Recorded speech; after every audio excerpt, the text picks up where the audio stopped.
Hello दोस्तों, मैं हूं रवि जैन और इस वक्त मेरे साथ मौजूद हैं मनोज बाजपेयी। मनोज सर, बहुत बहुत स्वागत है। जो अब डिस्कवरी प्लस के लिए लेकर आए हैं एक डॉक्यूमेंट्री फिल्म जिसका नाम है secrets of Sinauli, discovery discovery of the century. और भारत के इतिहास को किस तरह से बदला गया है इस डॉक्यूमेंट्री फिल्म में दिखाने की कोशिश होगी। मैं आपसे जानना चाहूंगा कि इस फिल्म को बनाने की और क्या वजह थी और क्या कुछ आप दिखाने की कोशिश करने वाले हैं इस डॉक्यूमेंट्री फिल्म के जरिए।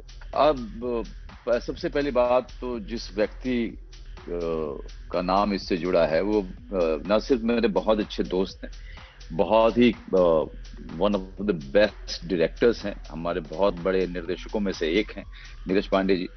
वो और उनकी कंपनी के सारे लोग, ये सब मेरे परिवार के तरीके से हैं। 10 साल से जो हमारा संबंध शुरू हुआ था वो आज तक 6 फिल्में हम लोग साथ 6 काम कर चुके हैं और अब तो काम करना जैसा लगता भी नहीं है उनके साथ। तो जब उनकी तरफ से ये ऑफर मुझे आया था कि इसको एंकरिंग करने के लिए, तो 2 चीजों को लेके एक्साइटेड था। एक तो नीरज पांडे इससे जुड़े हुए थे, तो दूसरा कारण ये था कि सनौली के बारे में मैंने पढ़ा हुआ था, क्योंकि जो गांव की खबर आई थी कि गांव वालों को कुछ सामान मिले थे जिसको आर्टिफैक्ट्स कहते हैं, उनको खेती करते वक्त, और उसको उन्होंने खजाना मान करके जो जिसको जिसको मिला लेके भाग गए थे। बहुत सारे सामान अभी भी मिले नहीं है आर्कियोलॉजिकल सर्वे ऑफ इंडिया को, बहुत सारा जो है कुछ मिला।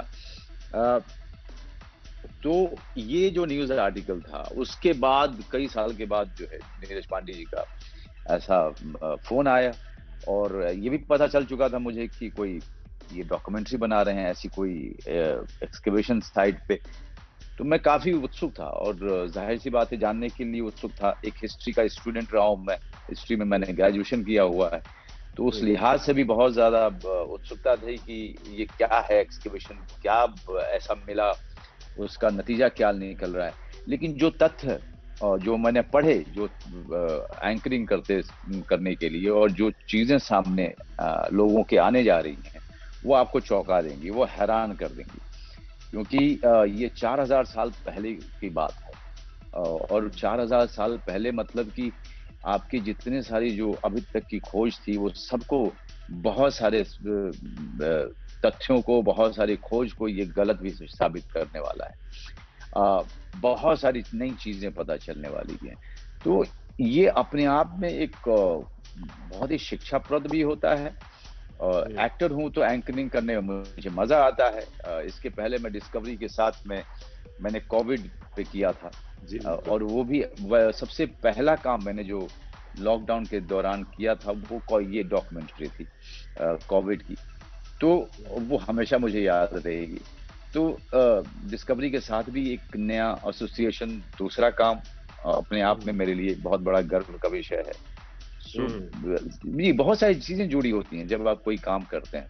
नीरज, क्या वो बात थी कि आपको लगा कि ये डॉक्यूमेंट्री फिल्म बनाई जाए, भारत के इतिहास को एक अलग, भारत के इतिहास का एक अलग पहलू दिखाया जाए, किस तरह से भारत के इतिहास को बदलने की कोशिश की गई है, इस ट्रेलर से ये समझ में आ रहा है, ये दिखाने की कोशिश है। मैं आपसे जानना चाहूंगा कि इस फिल्म को बनाने की और क्या वजह थी और क्या कुछ आप दिखाने की कोशिश करने वाले हैं इस डॉक्यूमेंट्री फिल्म के जरिए।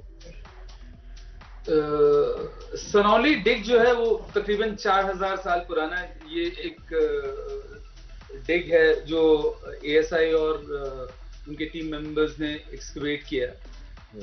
जब भी ऐसा कोई एक्सकवेशन होता है तो इंटरप्रिटेशंस आने शुरू हो जाते हैं। तो जल्दबाजी भी रहती है लोगों को कि वो बताएं कि वो क्या समझते हैं उस बारे में। और मेरे ख्याल से यही हुआ सनौली के डिग के साथ, that there were too many interpretations. जैसे जैसे डिग शुरू हुआ और टेक्नोलॉजी का अभाव उन दिनों, और धीरे धीरे जैसे जैसे टेक्नोलॉजिकल ब्रेक थ्रूज होते गए, उन्हीं इंटरप्रिटेशंस को जो है उनमें से कुछ इंटरप्रिटेशंस गलत साबित हुए, कुछ इंटरप्रिटेशंस बिल्कुल सही साबित हुए, और एक अलग अलग रास्ता खुलता गया इन डिग्स को लेकर, इनके हिस्ट्री को लेकर। हमारा प्रयास यही है इस डॉक्यूमेंट्री के माध्यम से कि हम वो सारे जो पक्ष हैं उसको अपने ऑडियंसेस के सामने रखें और फिर उनको डिसाइड करने दें कि किस पक्ष में जो है मेरिट ज्यादा है और किस कहानी को वो सही पाते हैं। मनोज सर, इतिहास में आपको काफी रुचि रही है, आपने ग्रेजुएशन भी किया है। देखिए, इतिहास की जब बात करते हैं तो कोई एक चीज नहीं होती है जो आपको रुचि देती, क्योंकि इतिहास अपने आप में ही बहुत ही लंबा चौड़ा विषय है। उसमें प्राचीन भारत हुआ, मध्यकालीन भारत हुआ और आधुनिक भारत हुआ, और सारे जो ये विषय हैं, ये इन सब में बड़ी कमाल की अपनी जो विकास का और जो मानव विकास का एक अजीब सा दौर रहा है, जिसमें प्राचीन भारत के इतिहास में जो खुदाइयाँ हुई हैं और जो हमारे आर्कियोलॉजिकल सर्वे ऑफ इंडिया के मेहनत का पता चलता है आपको, और खास करके आर्कियोलॉजिकल सर्वे ऑफ इंडिया आज के दौर में एक बहुत ही गर्व का विषय है हर भारतीय के लिए। ये सीरीज, ये जो फिल्म आपने बनाई है, इसके जरिए क्या आपको लगता है कि जो दर्शक हैं जो इस फिल्म को देखेंगे, उनमें एक नई भारत को देखने की एक नई दृष्टि उत्पन्न होगी, एक नए नजरिए से भारत को देख पाएंगे, उसके इतिहास को समझ पाएंगे? हमारा प्रयास ये नहीं कि हम उनको बताएं कि भाई आपको जो भी बताया गया वो सब गलत था, ये जो है वो सही है, ऐसा कुछ नहीं है। आपको ये समझने की जरूरत है कि मतलब ह्यूमन रेस जो है वो जब भी एक जगह जाता है तो वो चाहता है कि वो इतिहास को ओन करे। यही हमारी, this is a primary trait of any human race, human civilization or whatever you want to call it. Now, the ASI, the Archaeological Survey, ये डॉक्यूमेंट्री, इसका प्रयास ये है कि भाई वो एक टाइमलाइन जो है वो आपके सामने रखे कि भाई ये बताया गया था, लेकिन अगर आप और समय और उस समय के पास जाएंगे, 4000 साल पीछे जाएंगे, आज के हमारे कार्बन डेटिंग, हमारे जो टेक्नोलॉजी, डीएनए टेस्टिंग वगैरह, इन सब के थ्रू तो आपको पता चलेगा कि मतलब भाई यहाँ पे कहानी को थोड़ा थोड़ा मड़ोड़ा गया और वास्तविकता कुछ और थी। तो इस पूरे डॉक्यूमेंट्री का प्रयास यही है कि वो आपके सामने ये सारे पहलू जो हैं वो रखें और उसके बाद आप डिसाइड करें कि आपको कौन सा बिलीव करना है। और मेरी तो गुजारिश है हर भारतीय से जो हमें सुन रहे हैं कि अपने बच्चों को ले जा करके इन सारे साइट्स पे जाएं और समझें और इतिहास को, अपने जमीन के इतिहास को, अपने देश के इतिहास को समझने की, जानने की कोशिश करें। पढ़ना एक अलग बात होती है, लेकिन जब आप साइट पे जाते हैं, जब आंखों से देखते हैं, उसके रूबरू होते हैं, तो वो जल्दी आपके दिमाग में चीजें बैठती हैं। फिर वो एजुकेशन नहीं वो लगता है या कोई पढ़ाई नहीं लगती है, फिर वो एक तरीके का अनुभव होता है, और अनुभव कभी भी आप भूलते नहीं हैं। तो अगर आप सच में चाहते हैं कि आपके बच्चे जाने अपने इतिहास के बारे में, तो उन सब साइट्स पे जितने भी हैं वहाँ उनको लेके जाने की कोशिश कीजिए। और जो सिनौली पे हमारी डॉक्यूमेंट्री आ रही है उसको जरूर देखें, क्योंकि वो अनुभव भी कमाल विचित्र होने वाला है और ऐसे ऐसे तथ्य आपके सामने आएंगे कि आपकी आंखें खोल देंगे। नीरज, मनोज बाजपेयी के साथ आपका एक खास नाता रहा है, ये 5वां कोलैबोरेशन है। आप पहले 4 फिल्में उनके साथ कर चुके हैं, स्पेशल 26 हो, नाम शबाना हो, अय्यारी हो, सात उचक्के हो, आपने काफी काम किया है, डायरेक्ट किया है उन्हें। इसे आप प्रोड्यूस कर रहे हैं, जिसमें मनोज बाजपेयी एक सूत्रधार के तौर पर काम कर रहे हैं। आपने उन्हें सूत्रधार के तौर पर, आपको क्यों लगा कि मनोज बाजपेयी इस कहानी को बहुत अच्छे से बयां कर पाएंगे एक सूत्रधार के तौर पर? कुछ बताएं इसके बारे में।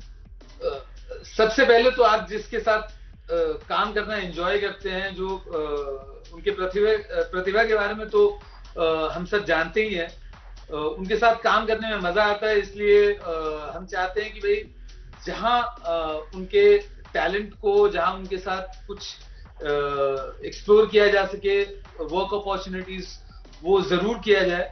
ही is an integral part of our company. So when this documentary came our way और हमें एक सूत्रधार की जरूरत थी, तो एक जो इनहेरेंट ट्रेट है मनोज जी की, वो ये है कि वो कहानियां बहुत अच्छी बताते हैं। तो उनको वो, because he is trained in theatre, तो एक छोटे से कोई छोटा वारदात हो उसको भी वो बहुत बहुत अच्छे से बता पाते हैं। जैसे कि आपने कहा कि ऐसे ऐसे तथ्य सामने आएंगे जो लोगों की आंखें खोल देंगी। मैं जानना चाहूंगा, क्या ये फिल्म करते हुए, डॉक्यूमेंट्री फिल्म करते हुए, आपके सामने आप भी काफी चौंके थे जो तथ्य आपको पता चले, जो जानकारी आपको मिली 4000 साल पहले भारत के इतिहास को लेकर? जी, बिल्कुल। हम एक खास तरीके के समय तक के हमारे पास में खुदाइयाँ थी और अब हम बहुत सारी चीज़ों को चूँकि उसका आपके सामने तथ्य नहीं होते हैं, तो मानव जाति जल्दी उसको स्वीकार करने को तैयार नहीं होती, जब तक सामने-सामने ना हो। लेकिन जब 4000 साल पहले की बात होती है, कई सारी सभ्यताओं के बहुत पहले की बात होती है और वहाँ के कुछ तथ्य आपके सामने आते हैं, तो ज़ाहिर-सी बात है कि जितनी सारी चीज़ें जो पढ़ी हैं, जितनी धारणाएँ हैं, जितने विचार हैं, सब गलत होने शुरू हो जाते हैं। और अभी ये खुदाई अभी कई सालों तक जाने वाली है, कई सारे तथ्य और सामने आएँगे, कई सारे विचारक और इतिहासकार इस पे और जुड़ेंगे और वो अपने-अपने तरीके से इस पे अपनी खोज करेंगे।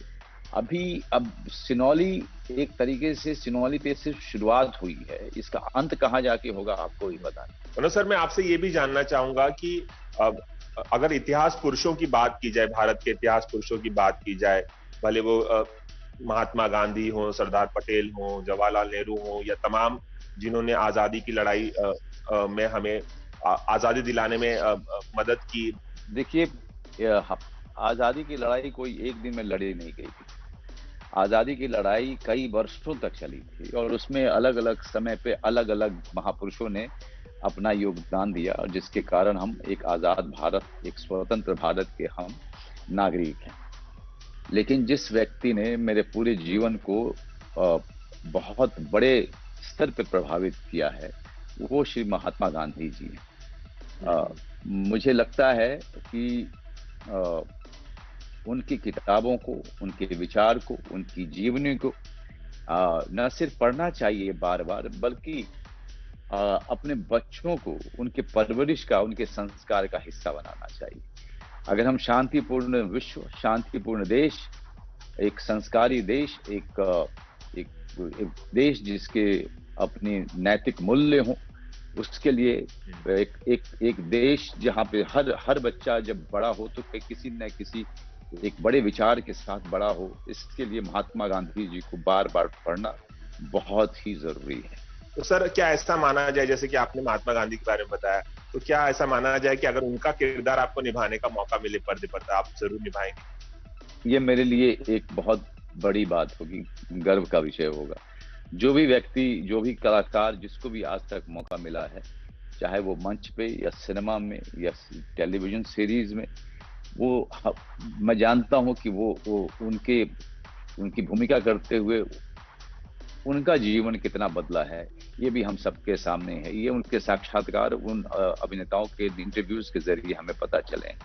जितना आप उनको पढ़ेंगे, जैसा मैं कहता हूँ कि बहुत बड़े योगी रहे परमहंस योगानंद जी, अपने ऑटोबायोग्राफी योगी में उन्होंने गांधी जी पे एक पूरा चैप्टर लिखा है और उनको भी एक बहुत पहुंचे हुए योगी से भी बड़े का दर्जा दिया है।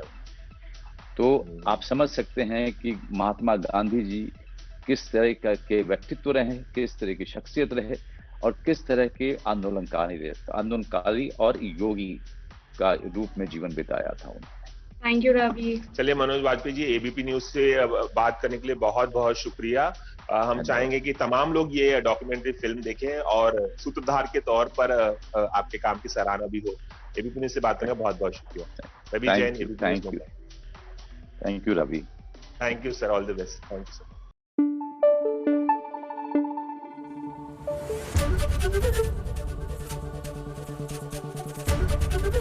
एबीपी न्यूज आपको रखे आगे।